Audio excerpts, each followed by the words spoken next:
அமெரிக்க பொது பூப்பந்து போட்டியில் புதன்கிழமை நடைபெற்ற முதல் மறு ஆட்டத்தில் முன்னாள் உலக சாம்பியன் நொசோமி ஒகுஹாராவை மலேசிய பூப்பந்து வீராங்கனை கே லட்சணா தோற்கடித்து பெரும் பரபரப்பை ஏற்படுத்தினார்.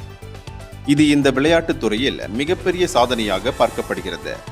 உலக தரவரிசை பட்டியலில் 42வது இடத்தில் இருக்கும் இவர் 8வது இடத்தில் இருக்கும் ஒகுஹாராவை 31 நிமிடங்களில் 21-8, 21-19 என்ற புள்ளி கணக்கில் வீழ்த்தினார்.